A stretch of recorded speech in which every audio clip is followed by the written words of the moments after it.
반갑습니다. 그리고 오늘 예배 오신 여러분들 너무나도 사랑하고 축복하고 예배를 이렇게 초대받아서 나눌 수 있다는 게 너무나도 감사하고 또 목사님께 성도 여러분들께 너무나도 감사합니다. 굉장히 긴장될 수 있는 자리인데요. 오늘 그래서 아이스 브레이킹을 여러 가지 준비해 왔는데 담임 목사님께서 이렇게 주머니에 손 넣고 이렇게 사랑한다고 하는데 제가 긴장이 많이 풀어졌습니다. 그리고 주님은 옳습니다라는 제목으로 설교를 하고 말씀하실 때도 긴장이 풀어져서 너무 감사합니다. 오늘 함께 나누실 성경 말씀은 여호수아 22장이고요. 제목은 그랬구나라는 제목으로 함께 말씀을 나누기 원합니다. 이 시간 함께 기도하도록 하겠습니다. 기도하겠습니다. 하나님 감사합니다. 주님의 말씀을 나누기 원합니다. 전하는 자나 듣는 자나 주님께 집중하게 하시고 주님의 말씀을 전하게 하시고 주님의 말씀으로 듣게 하시고 또 그렇게 생활 가운데 삶 가운데 살아낼 수 있는 힘을 허락하여 주십시오. 감사드리며 예수님의 이름으로 기도드립니다. 아멘. 오늘 이 설교 제목에 대해서 먼저 함께 나누면서 설교를 시작하려고 합니다. 설교 제목이 뭐라고요? 그랬구나 입니다. 네. 여러분들 혹시 TV 프로그램 중에서 아는 형님이라는 프로그램 혹시 아시는 분 계신가요? 네, 아무도 없는 듯한데 혹시 강호동은 아셔요? 네, 감사합니다. 네.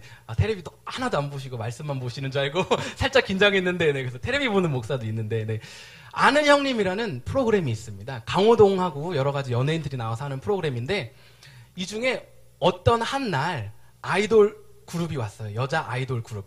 아이돌 모르시나요? 네. 여자 멤버들로 그룹이 이루어진 그룹이 왔습니다. 그런데 아주 재미난 걸 했어요. 뭐냐면, 한 멤버가 나와서 옆에 서고, 다른 멤버가 이 멤버를 마주보고 섭니다. 그리고 손을 잡아요. 그리고 서로 쳐다보고 나 사실은 그때 좀 서운했어 라고 얘기하면 이 멤버가 뭐라고 할까요? 그렇습니다. 네, 이 멤버가 보면서 그랬구나 라고 하는 거예요. 그럼 또 이 멤버는 나 사실 그때 이런 적도 있었어 라고 하면 이 멤버는 또 어떻게 할까요? 그랬구나 라고 하는 겁니다. 근데 이 장면이 굉장히 저에게 충격적이었어요. 왜냐하면 저는 그렇게 잘 못하거든요. 네, 여러분들은 혹시 어떠세요? 누가 와가지고 나 그때 너 때문에 상처받았어. 아니 네가 왜? 내가 더 상처받았어. 네가 그래서 라고 혹시 하지 않으시나요? 네, 저만 그런가요? 네, 여러분들도 그러시죠? 네, 네가 왜 도대체 왜 그때 내가 뭘 잘못했는데 네가 잘못한 거야 라고 저는 그러거든요. 그래서 그 장면이 너무 인상적이었어요. 그랬구나. 계속 나오는 거예요. 사실 나 그때 이런 적도 있었어. 그랬구나. 그랬구나. 그 사람이 말하는 거에 대해서 용납하고 받아들이는 모습을 보면서 참 신선했습니다. 그런데 오늘 이 말씀을 통해서 그러면 우리는 어떻게 하나님이 성경을 통해서 우리에게 그렇게 다른 사람을 용납하고 용서하고 이해하기 원하는지를 함께 나눠보기를 소망합니다. 오늘 말씀 읽으셨는데 첫 번째가 아마 맵이 나와야 될 텐데 이게 이스라엘 지도입니다. 오늘 이 말씀 가운데 1절부터 6절까지 여러분이 읽었는데 1절부터 6절까지가 어떤 내용이었냐면 여호수아가 이제 그 땅 정복을 시작하고 땅이 평안하게 된 이후에 루벤과 갓 그리고 므낫세 반 지파를 부릅니다. 그리고서 뭐라고 이야기하죠? 이제는 너희가 여호와께 약속한 대로 이 땅에 평안함과 안식함이 있으니 너희가 원래 모세 때 말했던 그 땅으로 돌아가라라고 이야기하고 있습니다. 설교 시간이 제한되어 있기 때문에 여러분들이 나중에 가서 민수기 32장을 살펴보면 이 내용에 대해서 찾아볼 수 있을 겁니다. 이 요단강 가운데 흐르는 물줄기를 요단강으로 하고 이 오른쪽 땅에 지금 루벤, 갓, 므낫세 반 지파가 있습니다. 그리고 모세에게 요단강을 건너기 전에 이 두 지파 반이 이야기합니다. 우리는 목축을 하는 지파인데 이 오른쪽 땅을 보니까 너무 목축하기 좋은 땅 같다. 그래서 우리가 여기를 혹시 안 건너가고 이곳에 머물러도 되겠냐라고 물어봅니다. 그러자 모세가 뭐라고 얘기하죠? 너희가 지금 그러면 되겠니? 우리가 이 땅을 건너가서 함께 전쟁을 하고 여호와께서 말씀하신 그 땅을 취해야 하는데 너희 혼자 평안함을 누리겠다는 것이냐? 라고 이야기하니까 두 지파 반이 모세에게 대답합니다. 그렇다면 우리가 우리의 아내와 또 처자와 가축을 여기에 놓고 요새를 만들고 같이 요단강을 건너가겠다고 이야기합니다. 그리고 모든 전투에서 우리가 최선봉으로 서겠다고 이야기합니다. 그리고 지금 오늘 이 여호수아 22장 1절부터 6절 말씀은 그 모든 전쟁에 정말로 선봉에 선 이후에, 그리고 예루살렘 땅 가운데, 이스라엘 땅 가운데 평안함이 있은 후에 이야기가 펼쳐지고 있는 것입니다. 그리고 여호수아가 이제 가라라고 얘기하는 겁니다. 니네 정말 잘했다. 배신 안 하고 항상 전투에 최선봉에 섰고 항상 함께 했으며 여호와를 신뢰했으며, 그러니 이제는 너희가 처음에 약속했던 그 땅으로 돌아가라 라고, 평안히 가라라고 이야기하고 있습니다. 여호수아가 6절 말씀에 보면 그들에게 축복하여 보내매 그들이 자기 장막으로 갔더라 라고 이야기하고 있습니다. 1절부터 6절까지 보면 너무 아름다운 내용인 것 같습니다. 이스라엘 나머지 두 지파 반도 너무나도 아름답게 전투에 참여했고 그들의 약속을 지켰고, 결국에 이스라엘 땅 가운데 평안함이 있었고, 나머지 지파들도 그래도 니네 여기서 계속 우리 더 도와 하는 게 아니라, 그러면 니네가 약속을 이행했으니까 처음에 받은 약속대로 돌아가라라고 하는, 그리고 축복하며 보내는 아주 아름다운 장면입니다. 그런데 문제가 발생합니다. 문제는 바로 다음 10절 말씀입니다. 함께 읽어보시겠습니다. 여호수아 22장 10절 말씀입니다. 시작.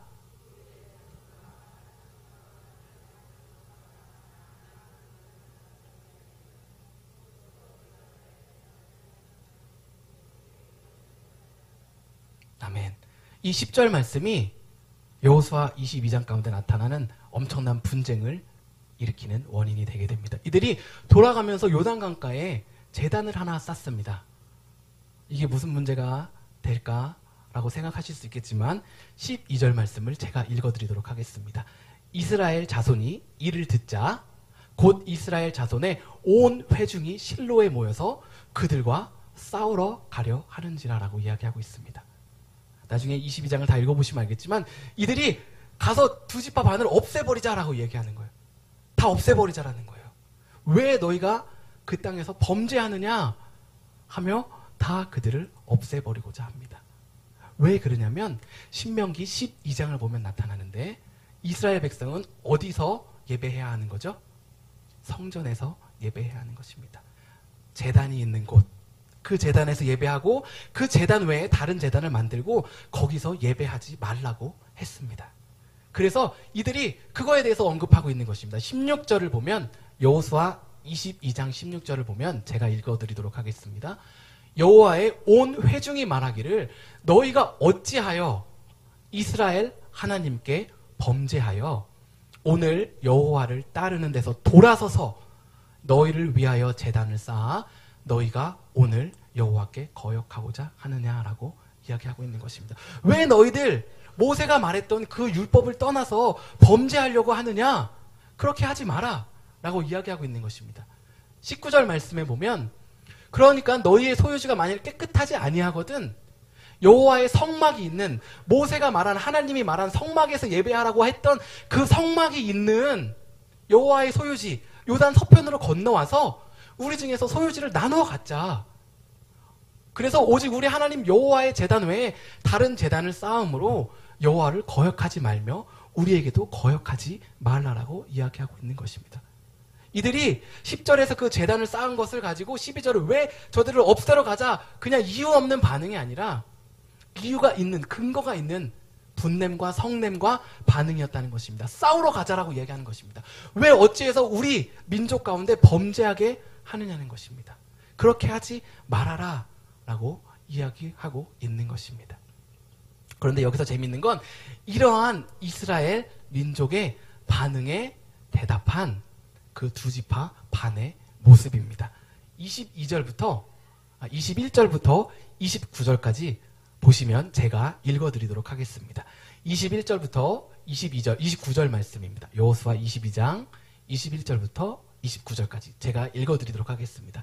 르우벤 자손과 갓 자손과 므낫세 반 지파가 이스라엘 천천의 수령들에게 대답하여 이르되, 전능하신 자 하나님 여호와, 전능하신 자 하나님 여호와께서 아시나니 이스라엘도 장차 알리라. 이 일이 만일 여호와를 거역함이거나 범죄함이거든 주께서는 오늘 우리를 구원하지 마옵소서.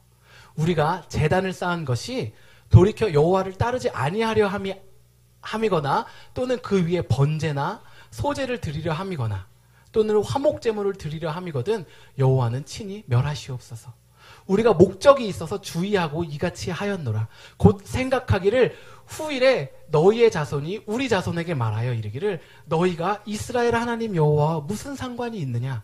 너희 르우벤 자손 갓 자손아 여호와께서 우리와 너희 사이에 요단강으로 경계를 삼으셨나니 너희는 여호와께 받을 분깃이 없느니라 하여 너희의 자손이 우리 자손에게 여호와 경외하기를 그치게 할까 하여 우리가 말하기를 우리가 이제 한 제단 쌓기를 준비하자 하였노니 이는 번제를 위함도 아니요 다른 제사를 위함도 아니라 우리가 여호와 앞에서 우리의 번제와 우리의 다른 제사와 우리의 화목제로 섬기는 것을 우리와 너희 사이와 우리 후대 사이에 증거가 되게 할 뿐이로써 너희 자손들이 후일에 우리 자손들에게 이르기를 너희는 여호와께 받을 분깃이 없다 하지 못하게 하려 함이라. 우리가 말하였거니와 만일 그들이 후일에 우리에게나 우리 후대에게 이같이 말하면 우리가 말하기를 우리 조상이 지은 여호와의 제단 모형을 보라. 이는 번제를 위한 것도 아니요 다른 제사를 위한 것도 아니라 오직 우리와 너희 사이에 증거만 되게 할 뿐이라. 우리가 번제나 소제나 다른 제사를 위하여 우리 하나님 여호와의 성막 앞에 있는 제단 외에 제단을 쌓음으로 여호와를 거역하고 오늘 여호와를 따르는 데서 돌아서려는 것은 결단코 아니라 하니라라고 이야기하고 있습니다. 좀 길었지만 무슨 이야기예요? 우리가 이것을 여호와께 거역하고 반역하고 번역하기 위해서 지은 것이 아니라 이것은 하나의 증거고 하나의 모형이라는 것입니다. 왜냐하면 후일에 우리는 요단강 오른쪽에 살고 나머지 지파들은 왼쪽에 살고 있는데 나중에 너희들은 이스라엘 민족이 아니야. 너희들은 우리에게 분깃이 없어. 여호와의 백성이 아니야 라고 말할 수 있기 때문에 우리가 이 후일을 위해서 우리도 동일하게 제단이 동일한 모형을 가진 것이 있지 않느냐. 그렇기 때문에 우리도 여호와의 백성이다라는 것을 증거하기 위해서 모형으로 이것을 지어놨다고 나머지 이스라엘 지파들에게 얘기하고 있는 것입니다. 저는 이 말씀을 묵상해 보면서 만약에 내가 이 이스라엘 나머지 지파들이었다면 어떻게 반응할까라고 생각해 봤어요.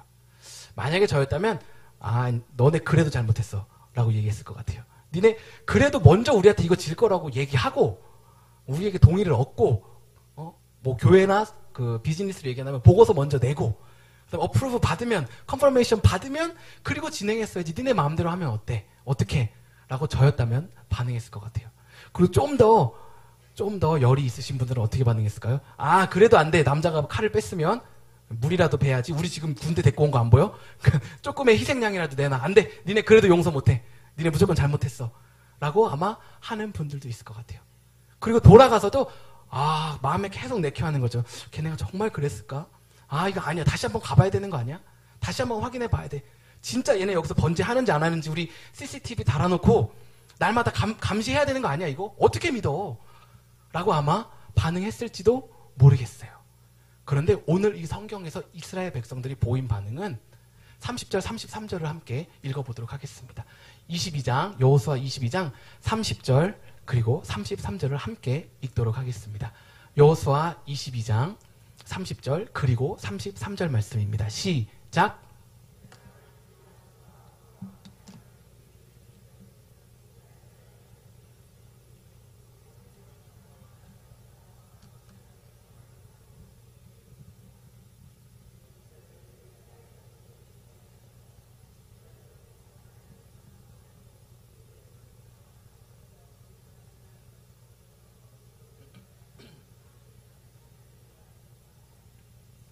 아멘. 네, 아멘. 이들이 보인 반응은 그렇구나. 그랬구나. 앞에 저희가 나눴던 그 아는 형님에서 보였던 그 반응처럼 너네 그런 거였구나. 그랬구나. 하고 그 말을 좋게 여겼다는 것입니다. 그리고 다시는 우리가 가서 그 백성을 멸하자라는 얘기를 꺼내지 않았다는 겁니다. 어떻게 보면 나머지 지파는 그 일을 이해하기 힘들었을지 몰라요. 그들의 입장에 있어서는. 왜냐하면 모든 사람은 다 자기중심적 사고를 하기 때문이죠. 우리 입장에선 그래도 이해 안 돼. 니네 그렇게 한 거. 못 받아들여. 안 돼. 끝. 난 내 맘에 한 번 안 든 사람 다시는 안 봐. 넌 끝이야 이제. 내 눈밖에 났어. 너랑은 다시 연락 안 해. 말 안 해. 그래도 너네 잘못했어. 아니면 계속해서 울고먹는 사람들 있잖아요. 너 그때 2년 전에, 너 그때 10년 전에 우리가 처음 만났을 때 너 그때 나한테 이렇게 했잖아. 그렇기 때문에 네가 지금 이렇게 한 거 안 돼. 라고 하지 않았다는 것입니다. 이들이 그 말을 듣고 좋게 여겼다고 이야기하고 있습니다. 그리고는 다시 멸하러 가자는 이야기를 다시는 하지 않았다고 이야기합니다. 용납하고 용서하고 받아들였다는 것입니다. 자기 중심적으로 생각한 것이 아니라 그들을 이해하기로 결정한 것입니다. 그 모든 일과 섭리 가운데 하나님이 일하고 계신 것을 인정한 것입니다. 나의 감정이 우선하지 않았다는 것입니다. 나의 경험이 우선하지 않았다는 것입니다. 이해하기로, 용납하기로, 용서하기로 결정했다는 것입니다. 이것이 구약 성경에 나오는 하나의 예라면 사도행전의 신약 성경에 다시 한번 비슷한, 어찌 보면 너무나도 동일한 그런 예가 나타납니다. 사도행전 11장 말씀입니다. 나중에 또 집에 가서 한번 찾아보시고 읽어보시면 감사하겠습니다. 사도행전 11장에 베드로가 예루살렘 성전에 올라갑니다. 그런데 거기에 많이 모인 할례파들이 베드로를 막 비난해요. 왜 비난했을까요? 베드로가 그 이전에 고넬료라는 이방인의 집에 가서 음식을 함께 나눕니다. 왜 갔을까요, 베드로가? 하나님께서 가라고 해서 간 겁니다. 보자기 내려오는 사건들 여러분들 아주 친근하시죠? 가서 받아 먹으라는 겁니다. 그래서 고넬료의 집에 갔어요. 그래서 이방인이지만 베드로가 고넬료의 집에 가서 함께 음식을 나눴습니다. 그리고 예루살렘 성으로 올라왔는데 할례파들이 베드로를 비난하는 거예요. 네가 어떻게 이방인의 집에 가서 이 우리의 유대인들의 문화에서 허락하지 않는 이방인의 집에 가서 함께 식사를 나눌 수 있냐라고 비난하는 거예요. 그러니까 베드로가 어떻게 하냐면 그간 있었던 일을 차근차근 설명합니다. 하나님이 날 부르셨고 그래서 내가 고넬료의 집에 갔고 거기에 성령이 임하는 걸 봤고 그래서 내가 세례를 주고 함께 음식을 나누고 그런 것 내가 목격했다라고 나눕니다.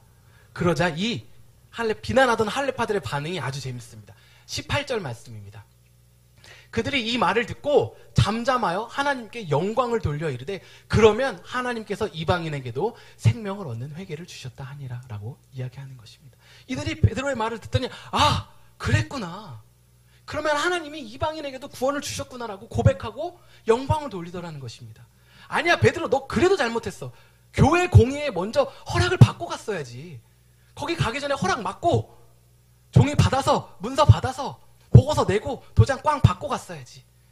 아니면 에이 그래도 베드로 너 잘못했어. 우린 못 받아들여. 넌 이제 끝이야. 우리 교단에서 나가. 끝이야. 너는 그냥 이방인하고 살아. 더 이상 우리 회에 못 들어와.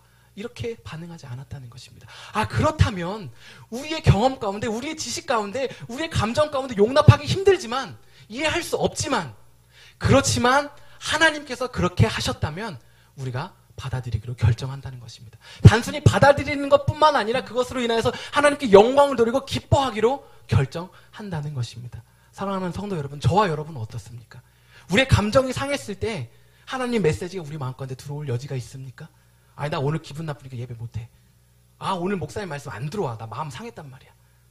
혹은 예배 가운데 어떤 새로운 것들이 생겨날 때 아 나의 과거의 지식은 경험은 예배 가운데 이게 있으면 안 돼. 어떻게 이렇게 예배 드려? 라고 반응하고 있지 않습니까? 하나님께서 그렇다고 하는데도 불구하고 내 마음 때문에 내 감정 때문에 혹은 내 과거의 지식 때문에 내 경험 때문에 받아들이지 못하는 일들이 있지 않습니까? 하나님보다 더 높아진 것들 우리의 삶 가운데 있지 않습니까? 아마 저의 경우에는 감정인 것 같아요. 감정이 상하면 어떤 일을 하기가 참 어려운 것 같아요. 제가 그렇다고 성격 파탄자나 그런 건 아닌데 감정이 상하면 뭔가 하는 게 참 어려운 것 같아요. 특별히 아내와의 관계에 있어서 마음이 상하면 네, 격하게 동의해 주시네요. 네, 관계가 상하면 뭔가 하고 예배하는 것들 너무 어려울 때가 많이 있는 것 같아요. 또 제가 상담을 상당히 오랜 시간 공부하고 있거든요. 한 10년 정도 상담을 계속 공부하고 있는데 그러다 보면 되게 임피리컬한, 프랙티컬한 그런 것들을 많이 접하게 됩니다. 그래서 사람이 이런 표정 혹은 이런 말, 이런 태도를 보일 땐 그 마음의 기저에 이런 것들이 깔려있다라는 것들을 경험적이나 또 보고서를 통해서 많이 접하게 돼요. 그러다 보니까 아내하고 관계에 있어서 아내가 미안해 라고 얘기했음에도 불구하고 아니야 지금 너의 태도는 미안한 태도가 아니야 라고 아내의 사과를 부정하고 있는 제 모습을 때때로 발견하게 됩니다. 아니야 그럼에도 넌 그거 아니야 라고 하는 거예요. 너 표정이 그렇게 말하고 있지 않아. 너의 말투가 그렇게 말하고 있지 않아. 아내가 그렇게 말하고 있음에도 불구하고 제 경험이 더 우선되는 거예요. 때로는 제 감정이 더 우선될 때가 있습니다. 어떻게 하죠? 막 아내랑 싸우고 있을 때 아내가 막 이것저것 설명해요. 그리고 아내의 말이 결국 맞다는 것을 제가 수긍합니다. 그러면 그랬구나. 아, 미안해 할까요? 아니면 됐어 하고 저는 돌아서 받아들이기 싫은 거예요. 받아들이기 싫으니까 됐어 나중에 얘기해. 나중에 얘기하라는 건 뭐예요? 내 감정이 좀 해소될 때까지 시간을 줘 이런 얘기인 거죠. 그렇게 반응하시지 않습니까? 저는 그래요. 저는 여러분들 정말 저만 그렇다는 듯이 표정으로 너는 그렇구나라고 하고 계신데 네, 여러분들도 그러시는 영역들이 있을 거예요. 저에게 있어서는 감정이고 관계 영역이겠죠. 여러분들은 어떤 영역입니까? 하나님께서 이게 맞다라고 말씀하셔도 그 하나님 틀렸어요 라고 얘기할 수 있는 그런 영역들 분명히 있을 것입니다. 네.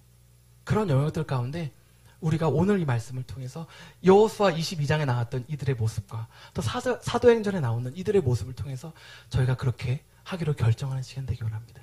그런데 어떻게 하면 그렇게 할 수 있냐면 저희 스스로는 그렇게 할 수 없다는 걸 먼저 인정해야 한다는 것입니다. 저희 안에 스스로 선한 것을 할 수 있는 능력이 하나도 없어요. 디모데후서 3장 말씀에 보면 1절부터 3절 말씀을 제가 읽어드리도록 하겠습니다. 너는 이것을 알라. 말세에 고통하는 때가 이르러 사람들이 자기를 사랑하며 돈을 사랑하며 자랑하며 교만하며 비방하며 부모를 거역하며 감사하지 아니하며 거룩하지 아니하며 무정하며 원통함을 풀지 아니하며 모함하며 절제하지 못하며 사나우며 선한 말을 좋아하지 아니하며라고 이야기하고 있습니다. 무정하고 원통함을 풀기를 원치 않아요. 내가 지금 마음이 상했는데 왜 너한테 이 마음을 풀어야 돼? 네가 그렇게 말할 때 나도 마음이 상했어라고 반응하지 너 그랬구나라고 아무도 이야기하고 싶어하지 않는다는 것입니다. 나도 그래 라고 이야기한다는 것입니다. 부모 자녀 관계에서도 동일하고 부부 관계에서도 동일하지 않습니까? 부모 자녀가 와서 엄마 나 오늘 이렇게 힘든 일이 있었어 라고 얘기할 때 어떻게 반응하면 그건 임마 네가 이렇게 했으니까 그런 거야 라고 반응하지 않으십니까? 아니면 숙제는 했니? 라고 반응하지 않으십니까? 아니면 그냥 다른 일 하면서 그래 알았어 그래 그렇게 해 라고 하지 않으십니까?